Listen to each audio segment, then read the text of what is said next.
അപ്പോൾ നമ്മുടെ overseer grade 1-ൻ്റെ airport engineering എന്നുള്ള പോർഷനാണ് നമ്മൾ സ്റ്റാർട്ട് ചെയ്യുന്നത്.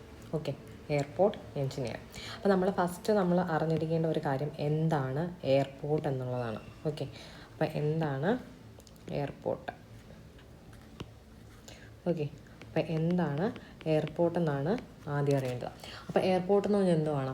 നമ്മുടെ ഒരു എയർക്രാഫ്റ്റിൻ്റെ ലാൻഡിങ്ങിനും ടേക്ക് ഓഫിനും അതുപോലെ റിപ്പയറിനും മെയിൻ്റനൻസിനും വേണ്ടിയിട്ട് നമ്മൾ യൂസ് ചെയ്യുന്ന ആ ഒരു ഏരിയ, അതിനെയാണ് എന്ത് വിളിക്കുന്നത്? എയർപോർട്ട് എന്ന് വിളിക്കുന്നത്. ഓക്കെ, അപ്പോൾ ഒരു എയർക്രാഫ്റ്റ് ഉണ്ട്, ഒരു എയർക്രാഫ്റ്റ് ഉണ്ട്, അതിനെന്ത് ചെയ്യണം? ലാൻഡിങ് ചെയ്യണം, അതുപോലെ തന്നെ ടേക്ക് ഓഫ് ചെയ്യണം. ദെൻ അതിൻ്റെ റിപ്പയറും മെയിൻ്റനൻസും അവിടെ നടത്തണം. അതിന് വേണ്ടിയിട്ട് നമ്മൾ യൂസ് ചെയ്യുന്ന ആ ഒരു ഏരിയയെ വിളിക്കുന്ന പേരാണ് എന്തെന്ന് പറയുന്നത്? എയർപോർട്ട് എന്ന് പറയുന്നത്. ഓക്കെ, എയർപോർട്ടാണ് കേട്ടോ, എയർപോർട്ട്. ഓക്കെ അല്ലേ? ഓക്കെ, ദെൻ ഈ എയർപോർട്ടിൻ്റെയും അതുപോലെ തന്നെ റൺവേയുടെയും സ്പെസിഫിക്കേഷൻസ് നമുക്ക് കിട്ടുന്ന ഇവിടെ. അതായത് നമ്മളിപ്പോൾ ഹൈവേ എഞ്ചിനീയറിങ്ങിനൊക്കെയാണ് നമ്മൾ IRCയുടെ ഒക്കെ കോഡുകളാണ് നമ്മൾ യൂസ് ചെയ്യുന്നത്, അല്ലെങ്കിൽ നമ്മൾ IS കോഡുകൾ നമ്മൾ യൂസ് ചെയ്യും അല്ലേ? അപ്പോൾ അതിന് പകരം നമ്മുടെ എയർപോർട്ടിൽ വരുമ്പോഴത്തേക്കും നമുക്ക് അതിൻ്റെ സ്പെസിഫിക്കേഷൻസ് തരുന്ന കോഡ് ഏതാണെന്ന് ചോദിച്ചാൽ ഇറ്റ് ഈസ് ANNEX 14. ഏതാണ്? ANNEX 14 ആണ്. ഈ ANNEX 14 നമുക്ക് it was put forward by ICAO ആണ്. ICAO എന്ന് പറഞ്ഞാൽ അതിൻ്റെ ഫുൾ ഫോം അറിഞ്ഞിരിക്കുക, international civil aviation organisation. Okay, ഇതാണ് അതിൻ്റെ ഫുൾ ഫോം എന്ന് പറയുന്നത്.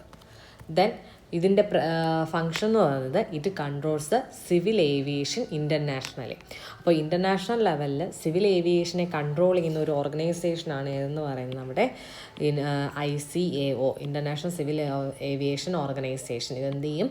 ഇൻ്റർനാഷണൽ ലെവലിൽ എന്ത് ചെയ്യും? സിവിൽ ഏവിയേഷനെ കൺട്രോൾ ചെയ്യും. അപ്പോൾ ഈ ICAO ആണ് നമുക്ക് എന്ത് ചെയ്യും? ANNEX 14 നമുക്ക് തന്നത്. അതിൽ നിന്നാണ് നമുക്ക് എന്ത് കിട്ടുന്നത്? എയർപോർട്ടും റൺവേക്കും റിഗാർഡായിട്ടുള്ള സ്പെസിഫിക്കേഷൻസ് നമുക്ക് കിട്ടുന്നത് എവിടെ നിന്നാണ്? ANNEX 14 നിന്നാണ്. ഓക്കെ, ഇനി അടുത്തൊരു ഇത് അറിഞ്ഞിരിക്കേണ്ടത് എന്താണ് AAI. AAI എന്ന് പറഞ്ഞാൽ അതിൻ്റെ ഫുൾ ഫോം എന്താണ്? It is airport authority of India. Airport authority of India, ഇതാണ് അതിൻ്റെ ഫുൾ ഫോം എന്ന് പറയുന്നത്. ആൻഡ് ഇതിൻ്റെ പ്രത്യേകത എന്താണ്? നമ്മുടെ ഇന്ത്യയിൽ ഇന്ത്യയിൽ എന്ത് ചെയ്യണം? സിവിൽ ഏവിയേഷൻ റെഗുലേറ്റ് ചെയ്യുന്ന അതോറിറ്റിയാണ് എന്ന് പറഞ്ഞാൽ എയർപോർട്ട് അതോറിറ്റി ഓഫ് ഇന്ത്യ. ഇന്ത്യയിൽ എന്ത് ചെയ്യുന്നു? ഇന്ത്യയിൽ സിവിൽ ഏവിയേഷനെ റെഗുലേറ്റ് ചെയ്യുന്ന അതോറിറ്റി ഏതെന്ന് ചോദിച്ചാൽ ഏതാണ്? It is AAI, that is airport authority of ഇന്ത്യയാണ്. ഇനി ഒരു ഓർഗനൈസേഷൻ കൂടെ പഠിക്കാനുണ്ട്, FAA, അതായത് ഫെഡറൽ ഏവിയേഷൻ അഡ്മിനിസ്ട്രേഷൻ എന്ന് പറയും. ഓക്കെ, ഫെഡറൽ ഏവിയേഷൻ അഡ്മിനിസ്ട്രേഷൻ എന്ന് പറയും. ആൻഡ് ഇതെന്ന് പറയുന്നത് എവിടെയാണ്? US സിവിൽ ഏവിയേഷനെ കൺട്രോൾ ചെയ്യുന്ന ഒരു ഓർഗനൈസേഷനാണ് എന്ന് പറഞ്ഞാൽ FAA, ഫെഡറൽ ഏവിയേഷൻ അഡ്മിനിസ്ട്രേഷൻ ആണ്. ഇത് controls the civil aviation in US civil ഏവിയേഷനെ കൺട്രോൾ ചെയ്യുന്ന ഏതാണ്?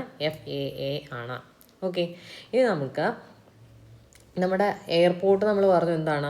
നമ്മുടെ ലാൻഡിങ്ങിനും ടേക്ക് ഓഫിനും അതുപോലെ തന്നെ റിപ്പയറും മെയിൻ്റനൻസിനും ഒക്കെ വേണ്ടിയിട്ട്, എയർക്രാഫ്റ്റിൻ്റെ റിപ്പയറിനും മെയിൻ്റനൻസും അതുപോലെ ലാൻഡിങ്ങിനും ടേക്ക് ഓഫിനും വേണ്ടിയിട്ടുള്ള ആ ഒരു ഹോൾ ഏരിയയാണ് നമ്മൾ എന്ത് വിളിക്കുന്നത്? എയർപോർട്ട് എന്ന് വിളിക്കുന്നത്. ഓക്കെ, അപ്പോൾ നമുക്ക് ഈ എയർപോർട്ടിനെ ആ എയർപോർട്ടിൻ്റെ ടോട്ടൽ ഏരിയ നമുക്ക് രണ്ടായിട്ട് തിരിക്കാം. ഓക്കെ, ഇതാണ് നമ്മുടെ എയർപോർട്ടിൻ്റെ ടോട്ടൽ ഏരിയയെ നമുക്ക് എന്ത് ചെയ്യാം? രണ്ടായിട്ട് തിരിക്കാം. ഒന്നെന്ന് പറയുന്നത് ലാൻഡിങ് ഏരിയ എന്ന് പറയാം. എന്ത് വിളിക്കാം? Landing area. ഓക്കെ, ഒന്നെന്ന് പറയുന്നത് landing area and other one is the terminal area. Okay, അപ്പോൾ ലാൻഡിങ് ഏരിയ ഉണ്ട്, ടെർമിനൽ ഏരിയ ഉണ്ട്. അപ്പോൾ എങ്ങനെയാണ്? എയർപോർട്ടിൻ്റെ ആ ടോട്ടൽ ഏരിയയെ നമുക്ക് രണ്ടായിട്ട് തിരിക്കാം. ലാൻഡിങ് ഏരിയ ഉണ്ട്, ടെർമിനൽ ഏരിയ ഉണ്ട്. എന്താണ് ഈ ലാൻഡിങ് ഏരിയ? അതായത് നമ്മുടെ എയർക്രാഫ്റ്റ് മൂവ് ചെയ്യുന്ന ആ ഒരു area in which aircraft movement occurs. എയർക്രാഫ്റ്റിൻ്റെ മൂവ്മെൻറ്റ് ഉണ്ടാകുന്ന ആ ഒരു ഏരിയയാണ് നമ്മൾ എന്ത് വിളിക്കുന്നത്? ലാൻഡിങ് ഏരിയ എന്ന് വിളിക്കുന്നത്. അപ്പോൾ ഈ ലാൻഡിങ് ഏരിയയ്ക്ക് എക്സാമ്പിൾ എന്തൊക്കെയായിരിക്കും? റൺവേ, അതുപോലെ തന്നെ ടാക്സി വേ, ഇതൊക്കെ വഴിയാണ് എന്ത് ചെയ്യുന്നത് നമ്മുടെ എയർക്രാഫ്റ്റ് മൂവ് ചെയ്യുന്നത് അല്ലേ. അപ്പോൾ അതിനെയാണ് നമ്മൾ എന്ത് വിളിക്കുന്നത്, ലാൻഡിങ് ഏരിയ എന്ന് വിളിക്കുന്നത്. ലാൻഡിങ് ഏരിയ എന്ന് പറഞ്ഞാൽ എയർക്രാഫ്റ്റ് മൂവ് ചെയ്യുന്ന ആ ഒരു ഏരിയ, അതിനാണ് ലാൻഡിങ് ഏരിയ എന്ന് വിളിക്കുന്നത്. അതിന് എക്സാമ്പിൾ പറയുന്ന റൺവേയും ടാക്സി വേയും. അങ്ങനെ എന്തായിരിക്കും ടെർമിനൽ ഏരിയ, നമ്മുടെ എയർക്രാഫ്റ്റ് മൂവ് ചെയ്യാത്ത ഏരിയ.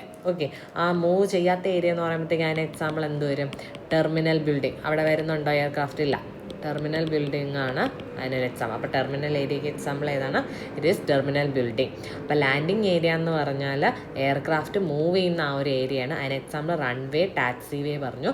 ദെൻ ടെർമിനൽ ഏരിയ എന്ന് പറഞ്ഞാൽ അതിന് എക്സാമ്പിൾ എന്ന് പറയുന്നത് ടെർമിനൽ ബിൽഡിംഗ്. ഓക്കെ അല്ലേ.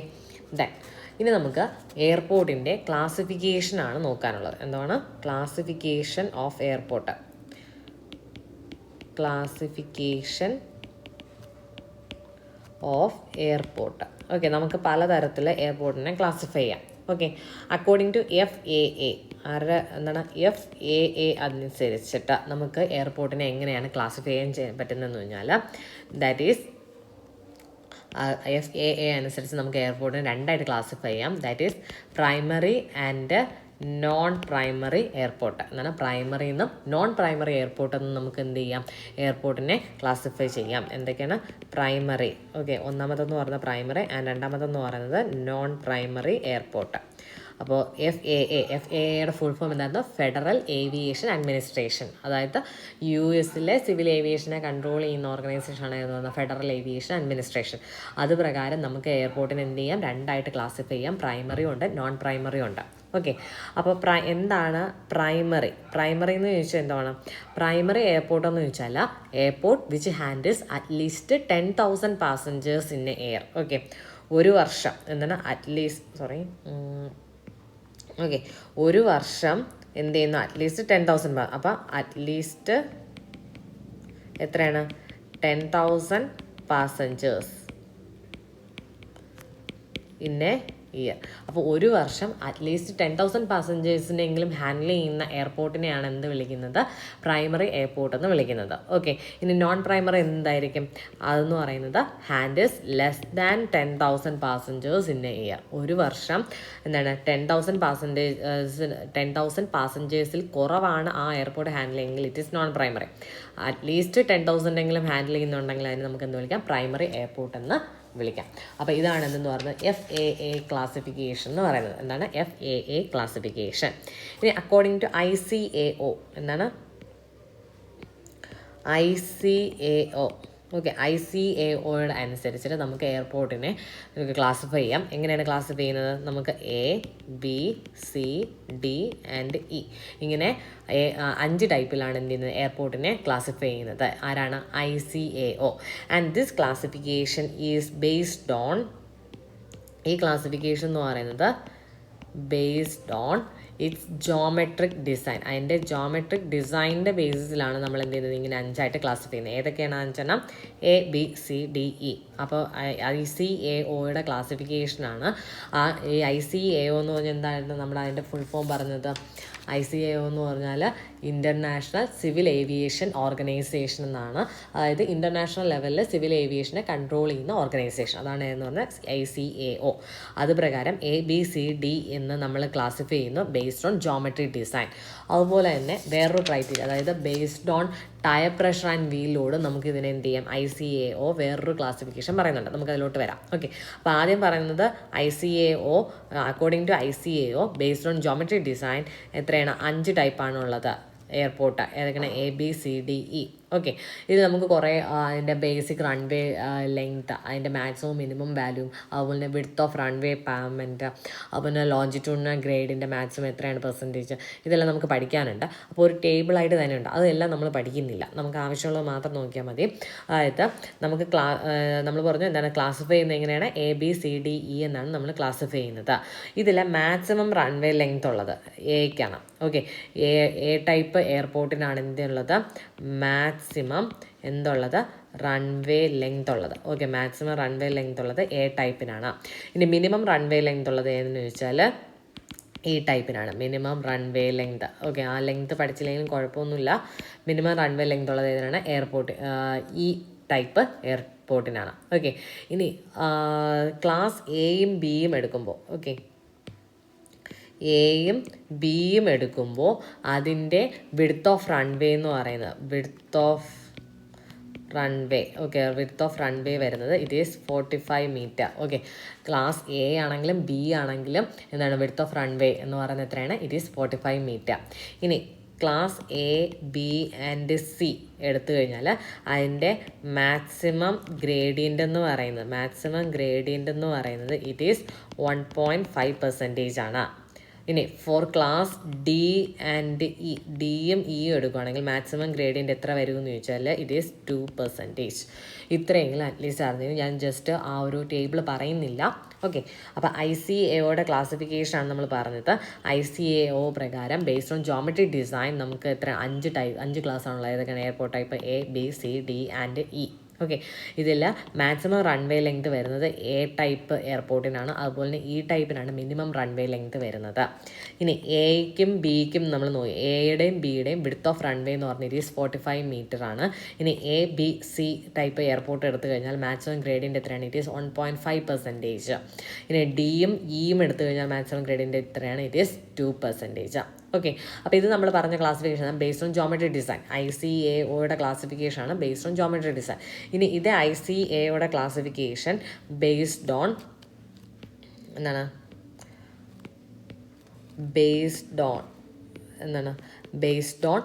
Tyre pressure and wheel load. Tyre പ്രഷറിൻ്റെയും വീൽ ലോഡിൻ്റെയും ബേസിൽ നമുക്ക് എന്ത് ചെയ്യാം? ഈ ICAO എന്ത് ചെയ്യുന്നുണ്ട്? എയർപോർട്ടിനെ ക്ലാസിഫൈ ചെയ്യുന്നുണ്ട്. അത് ക്ലാസിഫൈ ചെയ്യുന്നതെന്ന് വെച്ചാൽ ക്ലാസിഫൈഡ് ആസ് ടൈപ്പ് 1. അതായത് ഇതെങ്ങനെയാണ് ക്ലാസിഫൈ ചെയ്യുന്നതെന്ന് ചോദിച്ചാൽ ടൈപ്പ് 1, 2, 3, 4, 5, 6, 7. ഓക്കെ, ഇങ്ങനെയാണ് എന്ത് ചെയ്യുന്നത്? ബേസ്ഡ് ഓൺ ടയർ പ്രഷർ എന്ത് ചെയ്യുന്നത്? ICAO എയർപോർട്ടിനെ ക്ലാസിഫൈ ചെയ്യുന്നത്. ടയർ പ്രഷറിൻ്റെയും വീൽ ലോഡിൻ്റെയും ബേസിസ് നമുക്ക് എത്ര ടൈപ്പ് ഉണ്ട്? 7 type 1, type 2, type 3, type 4, type 5, type 6 and type 7. Okay, ഇതിലും നിങ്ങൾ ജസ്റ്റ് അറിഞ്ഞിരിക്കേണ്ട കാര്യം എന്ന് പറഞ്ഞാൽ ഈ ടൈപ്പ് 1 എടുത്തു കഴിഞ്ഞാൽ it can handle highest wheel load. ഇതെന്ത് ചെയ്യും? ഇറ്റ് ക്യാൻ ഹാൻഡിൽ ചെയ്യാൻ പറ്റും? ഹയസ്റ്റ് വീൽ ലോഡ് ഹാൻഡിൽ ചെയ്യാൻ പറ്റും. Okay, highest wheel load and tyre pressure. Okay, highest wheel ലോഡും ടയർ പ്രഷറും ആർക്ക് ഹാൻഡിൽ ചെയ്യാം? ടൈപ്പ് 1 ഹാൻഡിൽ ചെയ്യാം. ഇനി ലോവസ്റ്റ് വീൽ ലോഡും ടയർ പ്രഷറും ഏതിനാണ് ഹാൻഡിൽ ചെയ്യാൻ പറ്റുന്നത്? ടൈപ്പ് 7 ആണ്. Okay, lowest wheel load and tyre pressure ഏതിന് ഹാൻഡിൽ ചെയ്യാം? ടൈപ്പ് 7. അപ്പം നമ്മുടെ ICAO പ്രകാരം നമ്മൾ എങ്ങനെയൊക്കെയാണ് ക്ലാസിഫൈ ചെയ്തിരിക്കുന്നത്? Type 1, 2, 3, 4, 5, 6 and 7. അതിൽ ഹയസ്റ്റ് വീൽ ലോഡും ടയർ പ്രഷറും ഏതിനാണ് വരുന്നത്? ഹാൻഡിൽ ചെയ്യുന്നത് ടൈപ്പ് 1 ആണ്. ഇനി ലോവസ്റ്റ് വീൽ ലോഡും ടയർ പ്രഷറും വരുന്നത് ടൈപ്പ് 7 ആണ്. ഓക്കെ.